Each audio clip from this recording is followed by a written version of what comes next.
Hey, hi, hello, you look great. How's that election stress going? You watch them DNCs? It is the big event of the summer after all. Everyone was there. Sorry. Almost everyone was there. I mean, I get it. I don't go to extra work stuff either. Lord knows I've never been to an all-hands meeting or Katy's intern orientation / tattoo initiation. Whomst amongst us hasn't stayed home for a company picnic or had our communications director publicly disapprove of our stance on genocide? That's right, America has Fetterman fever once again. Only it's like the normal kind of fever where you feel like your head is full of angry bees. And so we figured we'd use this moment to take a step back and look at Fetterman's career so far. You know, like a performance review. Has he lived up to the expectations from that initial job interview? Hey, spoilers! No, the answer is no.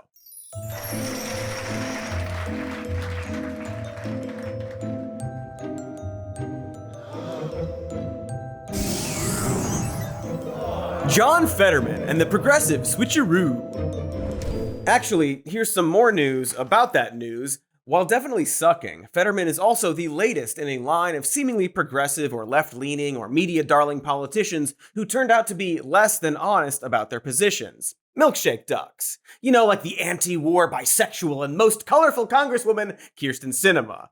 If you recall, Fetterman campaigned against Dr. Oz as kind of a democratic socialist Shrek, in that he appears to be a gruff everyman ogre type with a heart for the working class and the downtrodden, ready to fight against the stuffy, rich farquads of the GOP. He was a member of Bernie's army, for gosh sake. He got the AOC A-OK. But after he got in office, Fetterman became less of a Twitter-savvy socialist Shrek, and more like one of those deep-fried Shrek memes that make you feel pretty uncomfortable, but still a little aroused.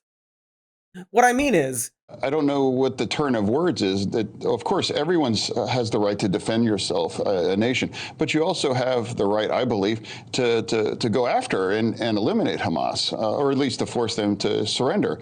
And I'm confused why we're not talking about that more. And if you are going to protest, why aren't we protesting? I can't end that war. Joe Biden can't end that war. Netanyahu can't end that war, but Hamas could end it right now, immediately. Yeesh. Yeah, John, I'm not a war expert, but I think Netanyahu could probably end that war. And Biden, while not literally having an end war button, could certainly stop providing the weapons being used in that war. And John, when you say you have a right to go after people, or specifically Hamas, does that mean you also have the right to kill and show disregard for the tens of thousands of innocent civilians? The women and children who've died because of that? John, what are you talking about? So, John Fetterman is all in on Israel. He is Insrael. But, you know, so are a lot of, if not most of, if not almost exactly all Democrats. What's more shocking is that Fetterman is also very publicly turned against progressive politics and the folks who've endorsed him. And a lot of his other sound bites are beginning to sound downright conservative. I honestly don't understand why it's controversial to say we need a secure border. I've been very clear. In fact, that was weaponized against me as Republicans in my race, that I'm very much a strong supporter of immigration. And, you know, my wife's family, that's the Oregon story about that. And I think two things can be true at the same time. You can be very supportive of immigration, but we also need to have a secure border. That's him at the beginning of this year, talking about a secure border, no differently than pick any moderate GOP dude you want. Although it might come as a surprise to learn that Fetterman has always been kind of like this about our border policies. And I guess that's why I want to look into this guy and ask the question, was John Fetterman always more right-leaning than we thought, or at least than he was presented? Did we just get wrapped up in hype? Much like an old hoodie, the hype is very cozy. Or did he actually pull a fast one on us? Because to hear a lot of people tell it, Fetterman is one of the greatest heel turns of modern politics. And it's not hard to see why. He's vocally antagonistic about the left, and he's boasted some downright conservative beliefs that seem quite far from his progressive beginnings. For example, he's like super into fracking now. This is despite once calling fracking a stain on his state. And while Fetterman's newfound support of fracking is tied to the idea that it promotes and protects union jobs, a 2022 Food and Water Watch report showed that while oil and gas production were hitting record highs in Pennsylvania, jobs in that industry actually plummeted. Out of the 5 million workers in the state, the oil and gas industry accounted for only 25,000 people. On top of that, as we also had to mention in our recent Teaching Jordan Peterson About Climate Change episodes, citizens that live close to these drill sites have significantly higher risks of developing asthma and lymphoma, especially children.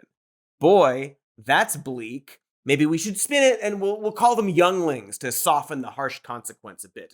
My lord, the younglings have been stricken with cases of deep, shallow breath after exposure to the dark liquid bones of our beastly ancestors. Perfect, that sounds awesome now. Anyway, this still hasn't stopped Fetterman from fighting against Joe Biden's moratorium on natural gas exports earlier this year. Fetterman also supported Ron DeSantis and his weird stance against lab-grown meat. I mean, John is from Pennsylvania, so it's sort of expected for him to simp for big agriculture, but it's still jarring to see Fetterman post a picture of a food processing machine like it's an alien torture device. And even the community notes on X, the Everything app, point out that most commercial food, including organic meat, goes through processors like this one. It's a bioreactor. You know what else is made using bioreactors, John? Vaccines. Are you anti-vaccine now too, John? Because they're made in a spooky device? Does the sight of a brewery make you go cry to Puss in Boots, John? And of course, it still looks much tamer than the factory farming process meat typically comes from. You know those devices we use on other living beings? Also, hey John, do you know what fracking looks like? This. Are you hiding in your swamp, pissing yourself right now, John? So, all in all, this post just makes him look like a weird right-wing freak. Like, you could take this post and put it on Matt Gaetz or Ben Shapiro's account and no one would bat an eye, right? Then, of course, there's immigration. While Fetterman's 2022 campaign featured an ad showcasing his immigrated wife in support of the contributions of migrants in this country, he still supported Title 42, which notoriously turned away people seeking asylum. Later, after Fetterman was elected senator, he attempted to strike a deal with Republicans over foreign aid packages for Ukraine and Israel. Republicans argued that this funding for foreign aid should also be paired with funding for the U.S.-Mexico border security. And while the Democratic Party balked at this addition, Fetterman was all for it. I haven't really thought anything that I've said is really controversial. Standing and leaning in with our critical ally in Israel and being very pro-immigration, but also realizing that we have to have a secured border. Ah, yes, nothing controversial about being all in on Israel and siding with the GOP about the border. It must be all of us! Although actually these days, being pro-Israel and pro-cracking down on the border is a pretty bipartisan stance. But maybe it's also about your approach to that stance. Republicans are now pleasantly surprised with Fetterman and seem to consider him an ally, while the leader of the Republican Party has now taken to calling his colleagues, like Senate Majority Leader and Democrat Chuck Schumer, a Palestinian as a pejorative. And while in a vacuum, the idea of a politician having a lot of bipartisan goodwill isn't bad, we're not in a vacuum, although everything does suck. In any case, the bill did eventually pass, but didn't include funding for the border. And chances are Fetterman mostly cared more about the Israel aid than all the border stuff. After all, Fetterman has shown unfettered zing support for Israel, waving a normal-sized Israeli flag during protests that were against the U.S. supplying weapons for Israel's offensive in Gaza. And he's shot down efforts to negotiate a ceasefire in the area, as if we need any more help stalling efforts to negotiate a ceasefire. He also donned Israel's flag, wearing it as a cape at pro-Israel protests, trying to look like Superman, but actually endorsing Punisher behavior. So, yeah. What's the deal, man? What happened to John Fetterman? How did he go from this progressive social media star to a dude posting scary pictures of a meat processor like some kind of rube? Was he just always like this and we didn't notice? Let's find out. But first, let's find some sweet, sexy ads. Howdy. If you're like me, you didn't start a business to spend all your time bumbling around with finances. That's for the money nerds. No, I just wanted to do what I love. Running a humble news show and locking my subordinates in the punishment room. Well, thankfully, there's Found, a banking app designed specifically for small business owners. Found will help you manage your money, track spending, make invoices, and even handle your taxes. And most importantly, it has no maintenance fees, no minimum balances, no hidden fees of any kind. This is probably why Found has 30,000 positive customer reviews. Wow, that's a lot. Here's one from Google's Play Store. Quote, helps you automate and calculate a lot of things you'd have to do yourself before, giving you more time to focus on other aspects that matter. Like, I don't know, the punishment room, I assume. And I can easily write off all the mirrors and contact jugglers and turkeys in that punishment room thanks to Found's simplified tax tools that estimate what you owe in real time. Get your business banking working for you without ever having to leave the app. And you can try Found for free at found.com/more news. Again, sign up for Found for free today at FOUND.com/more news. Found is a financial technology company, not a bank. Banking services are provided by Piermont Banking, member FDIC. Found's core features are free. They also offer an optional paid product, Found Plus.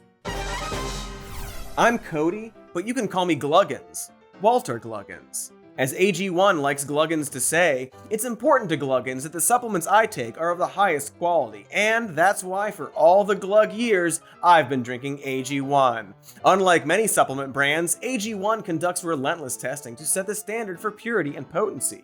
Quality, for AG1, isn't just a buzzword, it's a commitment backed by expert-led scientific research, high-quality ingredients, industry-leading manufacturing, and rigorous testing. At each step of the process, AG1 goes above and beyond industry standards, is what they like Gluggins to say. See Gluggins Glug it!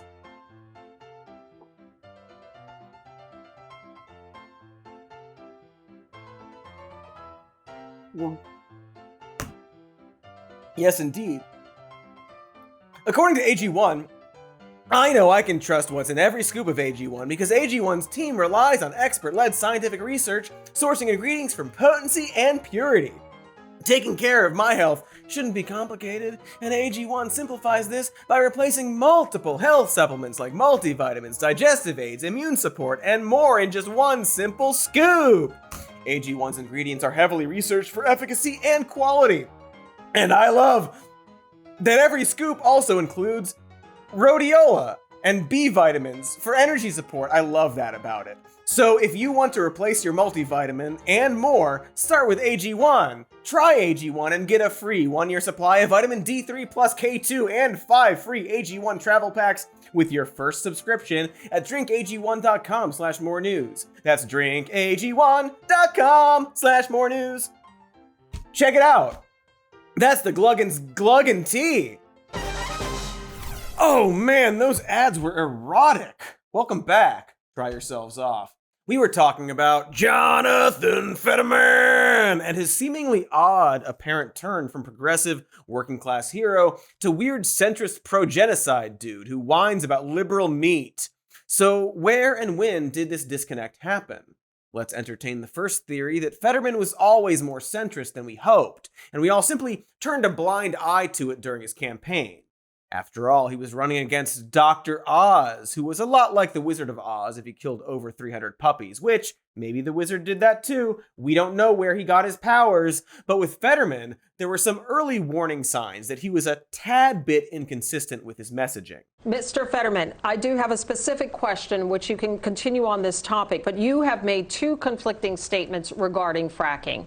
In a 2018 interview, you said, quote, "I don't support fracking at all. I never have." But earlier this month, you told an interviewer, quote, "I support fracking. I support the energy independence that we should have here in the United States." So, Mr. Fetterman, please explain your changing position. 60 seconds. I've always supported fracking, and I always believe that independence with our energy is critical, and we can't be held, ransom to somebody like Russia. Hold on! Give him a moment to explain.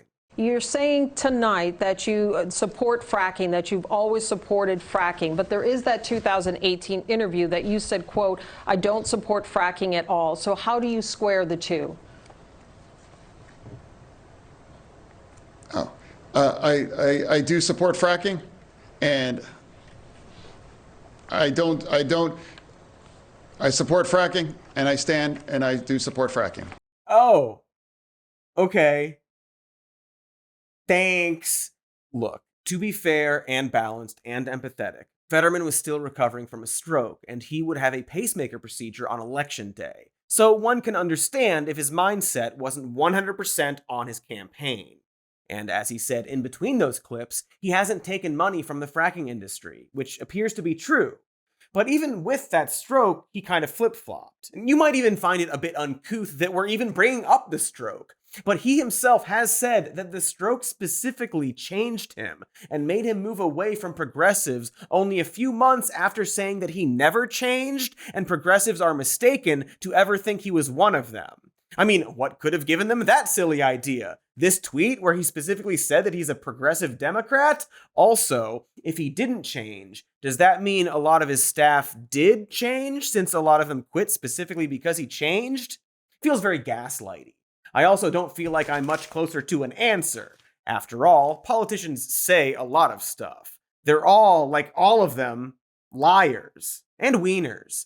So let's look at Fetterman's actual record, and by extension, his past. Let's find the frack out. Will all of this have happened before, and will it happen again? He started in AmeriCorps helping low-income students in Pittsburgh, then to Harvard to get a master's degree in public policy, and then the small town of Braddock, Pennsylvania, where he started a GED program. So far, those are all pretty good things. I can just see him at Harvard being all Will Hunting, eating apples, being ghostwritten by William Goldman. Although you may be surprised to learn that John Fetterman actually came from money thanks to his parents' insurance business. So he's not so much Will Hunting as he is the other guy in that apples scene. Anyway, Braddock was a steel mill town that peaked in the 1920s, but had since degraded and as a result lost 90% of its population. Basically, picture every old steel town in America, or the film The Road, which was specifically filmed in Braddock to recreate the look of a hopeless wasteland. In fact, most of that movie, about the end of the world, was shot in Pennsylvania and also Mount St. Helens. So a blown-out volcano in Pennsylvania. You get it. Fetterman would eventually run and serve as mayor of Braddock from 2006 until 2019. During this, Fetterman would use his non-profit organization that his family bankrolled, Braddock Redux, to circumvent a corrupt borough council to get some of his initiatives done without requiring their full approval. And corrupt they were, or rather more specifically, the borough manager absolutely pleaded guilty for stealing $170,000 from the town. So Fetterman would use his family's non-profit to fund community programs that he proposed, renovate dilapidated buildings in Braddock, and get a lot of national media attention for doing it. He was awesomely dubbed the Mayor of Hell by Rolling Stone, and even got a jeans commercial out of the fame. People think there aren't frontiers anymore. They can't see how frontiers are all around us.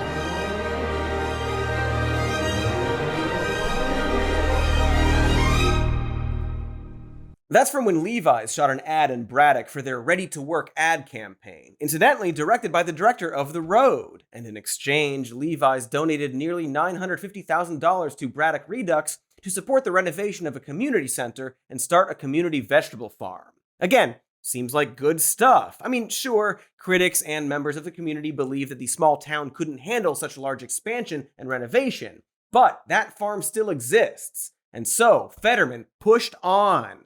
In 2013, he lured celebrity chef Kevin Souza to open a restaurant in Braddock, which sounds great. This all, in theory, sounds great. Souza chose a former car dealership as the restaurant's location, with the mutual hope that this would boost the economy and give residents a nice place to eat.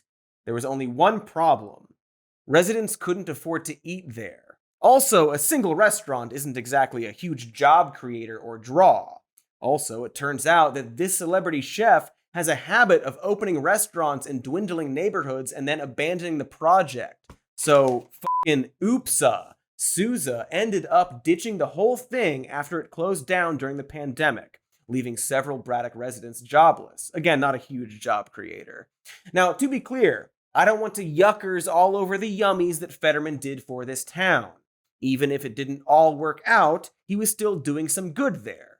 For example, Fetterman's nonprofit also created the Free Store that helped residents get needed sundries at no cost to them, along with creating affordable housing for artists and local businesses.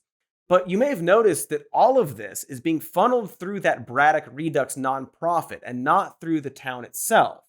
Fetterman sort of just declared the town's government corrupt, which might have been true for at least a guy, and then just went rogue in a way that just happened to funnel money through his family. Like, mayors don't actually get to do the stuff he did here. And Fetterman didn't use that mayoral position to make these changes, but rather he used his other position as the head of a nonprofit.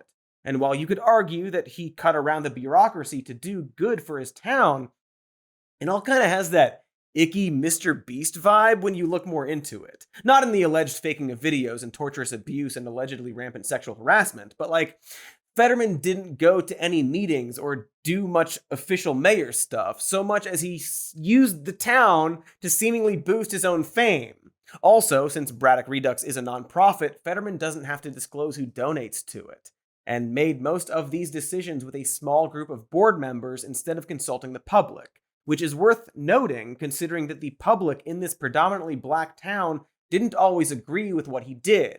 For example, Fetterman wanted to get rid of a local nightclub that he claimed was a nuisance. You know, like a weird busybody Republican might claim, while simultaneously pushing the opening of a hip new brewery. You know, like a weird hypocrite Republican might push. Except many black residents liked the club and pointed out that, much like that Sousa restaurant, they probably couldn't afford to drink at some fancy new place. Also, breweries are annoying. The food sucks, except for the pretzel bites if they're warm and buttery and salty and crispy and soft, and let's actually go get some right now. And all their beers are named shit like Dastardly Dan's Beard-Flavored Bacon IPA Slut Machine. Stop trying to impress me with your soy edginess, you fucking brewery. Just give me the booze liquid. Anyway, again, just a little icky. This white mayor of a predominantly black neighborhood just deciding what's best for everyone through his own family's nonprofit while getting glowing national praise from people who don't actually live in the town. And of course, the racial tension didn't end there. Mayor John Fetterman says he rushed his son inside, called 911, and took off in his truck after a masked man in black he saw running. But Chris Mayeras, the man Fetterman confronted, turns out to be an innocent jogger who police say had no weapon. Oof! Okay. Maybe it's not so bad. Mayor Fetterman did have a weapon. A 20 gauge shotgun under the back seat of my truck, which I pulled out and I showed to just say, look, we're going to wait here and we're going to get this all sorted out when the police arrive. I believe I did the right thing, but I may have broken the law during the course of it. And, I'm certainly not above the law if I did. But what I did in a split second out of concern as the father and the mayor. Oof! Okay. Oof. Okay. Oh, okay. Oof. Okay. The jogger, Christopher Mayeras, claimed that Fetterman knew his race and pointed his shotgun at his chest, which Fetterman denies on both counts. This incident rightfully concerned black Democrats in Pennsylvania during Fetterman's campaign for the Senate years later. Fetterman never apologized for the incident and even referenced it in a campaign ad. I realized that I could never forgive myself if I didn't do anything and something terrible would have happened. So I made the decision at that point to intervene to stop him from going any further until the first responders could arrive. What are you doing, man? You pulled a shotgun on a jogger and are now replaying the account over heroic music like you stopped a 9/11? See how this is all getting more and more icky, especially since, and this is key, when Fetterman was elected lieutenant governor of Pennsylvania in 2019, he didn't leave Braddock much better than when he arrived. Population still went down, and like many underserved communities, the town still struggled with drug addiction and crime as Fetterman shifted his focus towards higher offices. And even as lieutenant governor, Fetterman often no-showed when he should have been collaborating with his fellow elected officials and constituents. It really seems like Fetterman honed in on a struggling town, did a bunch of photo ops, and then bounced with this new image as a miracle worker, while having no actual connection to the town. And in fact, was sometimes more antagonistic than helpful. Like, remember that nightclub he hated? Fetterman actually showed his displeasure by vandalizing their sign in plain view of their security cameras. He is a local mayor, and believe it or not, what he's headed to do, he's about to vandalize the sign at a local business in his town. I know that they have cameras out front, and it was my way of putting them on notice. So it was a very public way that I chose to, put them on notice that, hey, we're going to shut you down. Boy, he sure loves doing very public things that make the news for himself. Fetterman never got rid of that nightclub, and ironically, when he became a rising star, the press actually interviewed a local praising him while in that nightclub to show, his hometown charm. The nightclub he hated and wanted to destroy and vandalized. And that kind of sums up his rise. A media novelty that, had someone looked a little closer, would immediately have lost a lot of that charm. So why did so many people see him as this progressive superstar when he ran for senator? Well, that sounds like a question for the Cody after the second ad break. Not this Cody. This Cody is gonna chill and let future Cody do all the work. That fucking sucker. Eat shit! Future Cody, he's down there. Hi! Just love what you've done with your face. It was just National Watermelon Day this month, and so, as celebration, I have been building a sculpture of a watermelon out of a steelhead trout. Ironically, this has made me too busy to grocery shop. But thank goodness for Hungry Root. They will deliver fresh and high-quality groceries right to your door, as well as delicious recipes and supplements. Vitamins look like little watermelons sometimes. But honestly, that's not important here. What is important is that Hungry Root won't just deliver groceries, but learn your personal health goals and dietary restrictions and preferences to build a personalized but customizable cart with all of your grocery needs for the week. And they have everything. Produce, like watermelons, meat, seafood for making watermelons, snacks, sweets, smoothies. I like a good chai protein shake. Sprinkle a little trout in there and you're good to go, baby! Listen. Everything from Hungry Root follows a simple standard. It's gotta taste good. It's gotta be quick to make and contain whole, trusted ingredients. And right now, Hungry Root is offering some more news listeners 40% off your first delivery and free veggies for life of that subscription. So just go to hungryroot.com/more news to get 40% off your first delivery and get those free veggies, man. That's hungryroot.com/more news. Don't forget to use our link so they know we sent ya.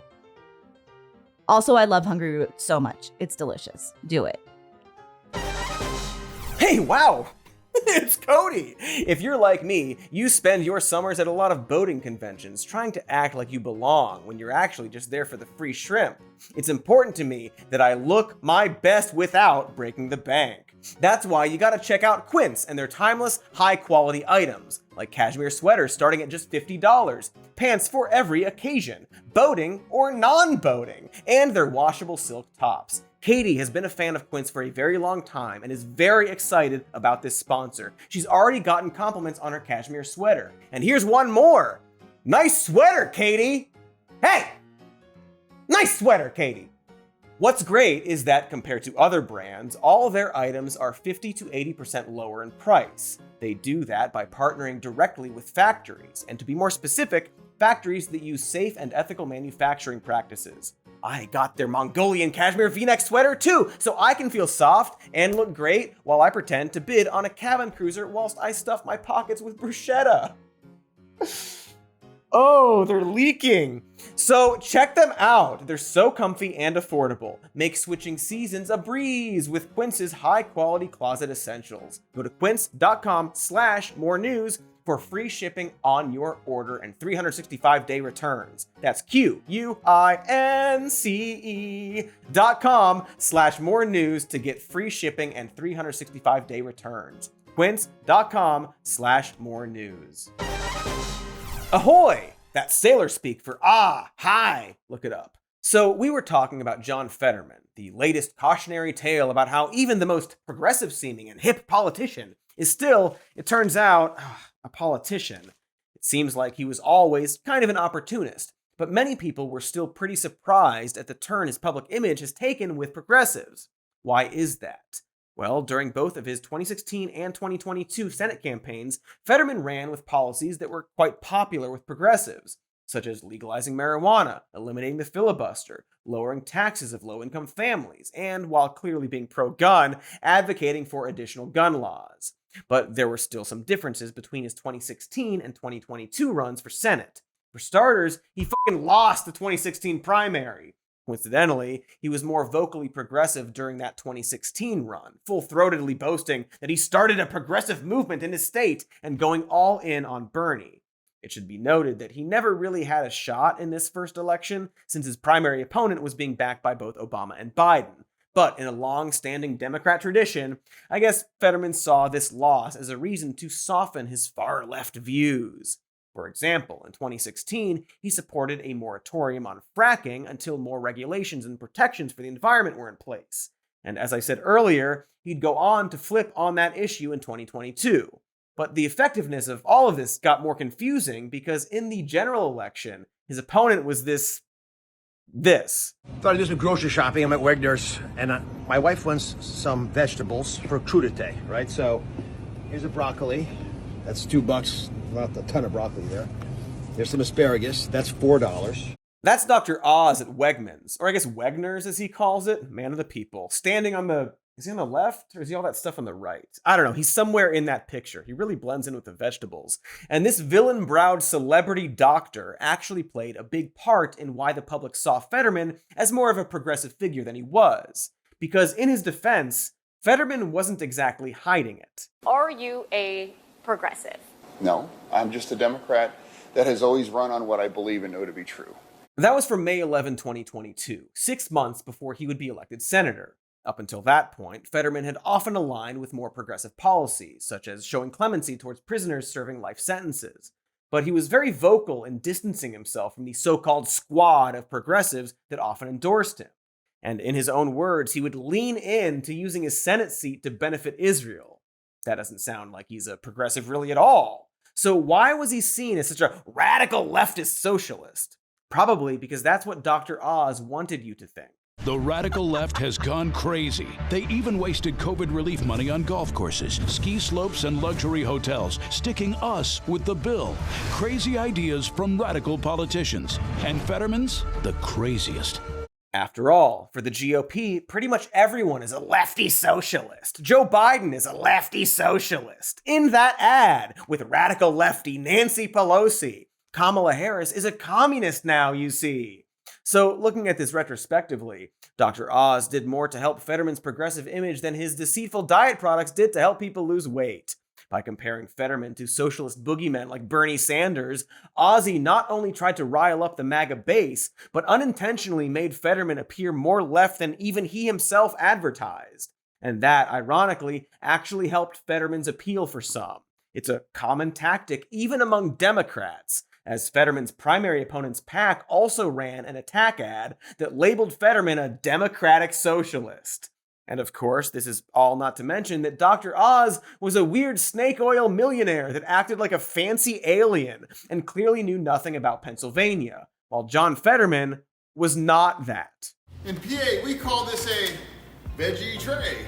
And if this looks anything other than a veggie tray to you, then I am not your candidate. Oz got absolutely clown-dicked by Fetterman's social media team's trolling, to the point that it actually affected polling. We can't harp enough on how Fetterman's social media presence at this time was a major factor in his election in 2022, as it helped garner 70% of the youth vote and supplemented Fetterman's public presence. After all, he was never praised as an eloquent speaker during speeches and debates, so it really helped that he went so hard online. Meanwhile, Dr. Oz's attempts to troll back fell flat, given the obvious reasons. Those reasons being that he has all the charisma of a wet sandwich, and wet from, like, Pepsi. He's a rich freak that, prior to buying a house in Pennsylvania just before the election, never lived in the state where he was running.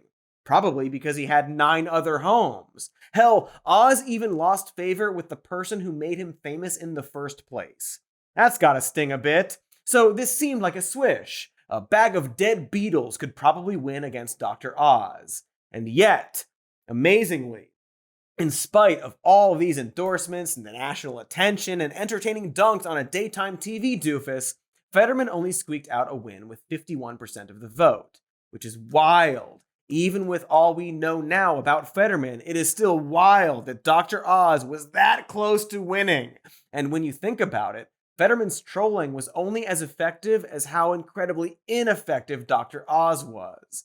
And you can make a case for Fetterman's success being directly tied to how distasteful his opponent was, and the Democrats' desire to never hear the word Senator Oz in their life. And now that the dust has settled, the things people praised Fetterman for just seem less charming. For example, his online trolling, which was never really that clever, but much like with his campaign against Dr. Oz, Fetterman has been using social media to troll members of his own party and dunk on any pro-Palestinian talking points from constituents. He's still trying to be like a charming media darling, but it's in the same breath he's using to call college protesters anti-Semitic for not liking genocide. I'm not going to give the president any advice or anyone, only on fashion.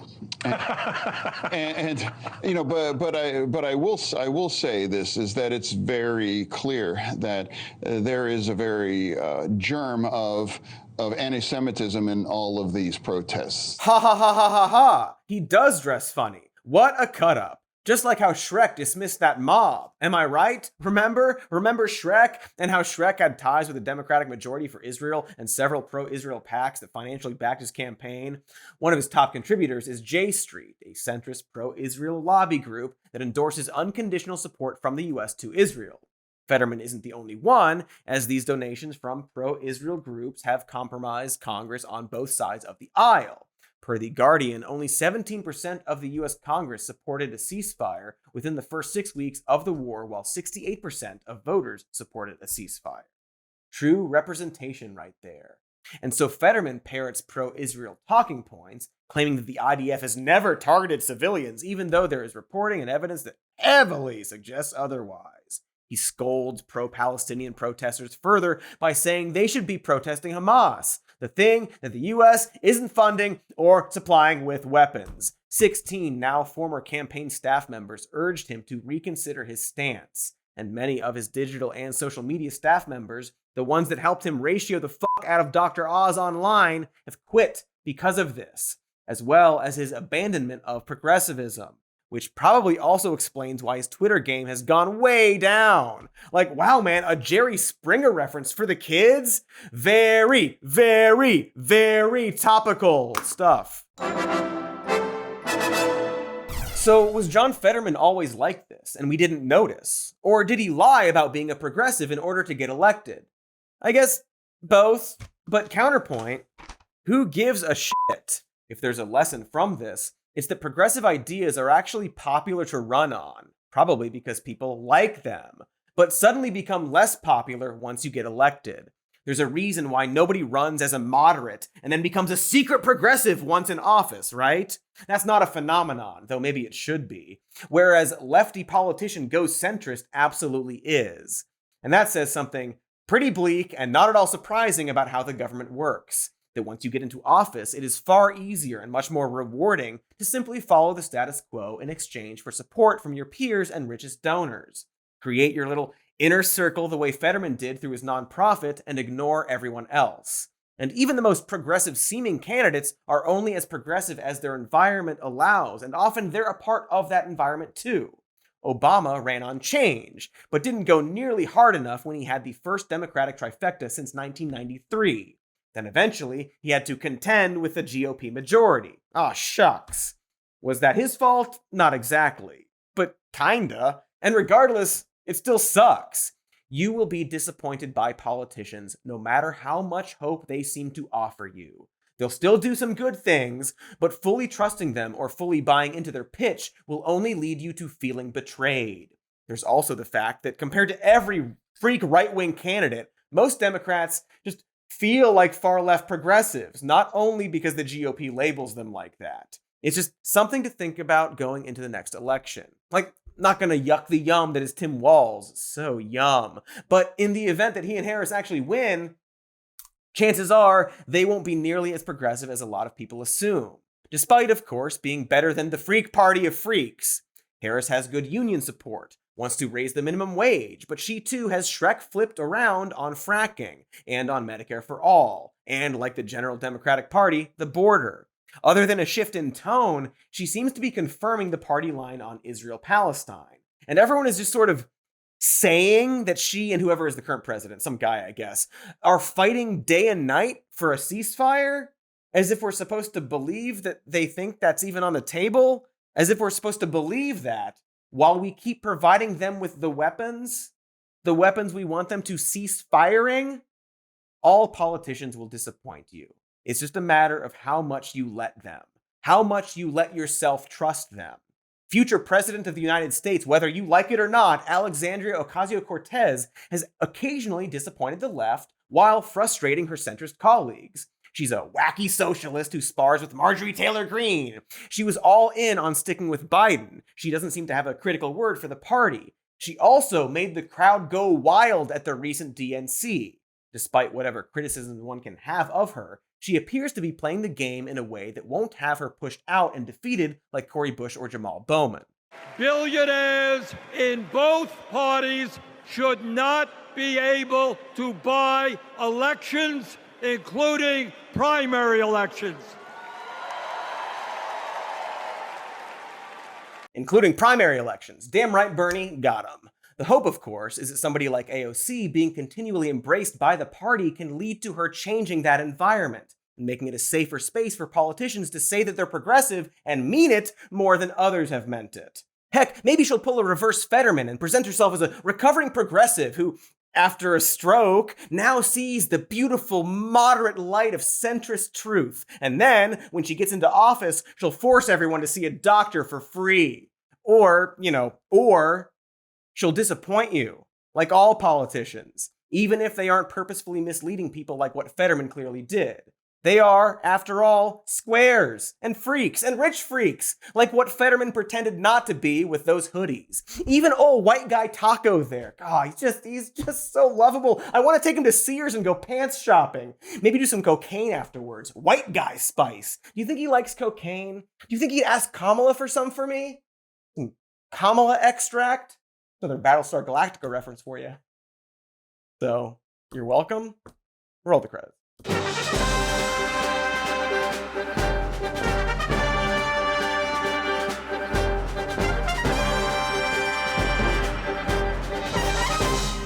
Jonathan's voting for bad legislation.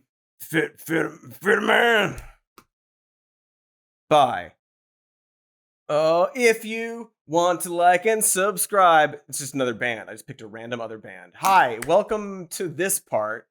Thanks for watching. Make sure to like and subscribe. We've got a podcast called Even More News. You can check this show out as a podcast if you want. It's called Some More News.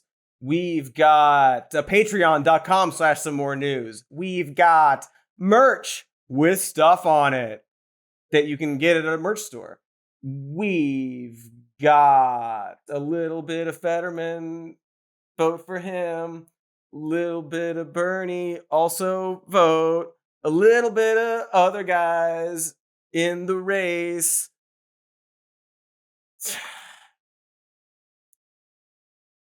What's another band?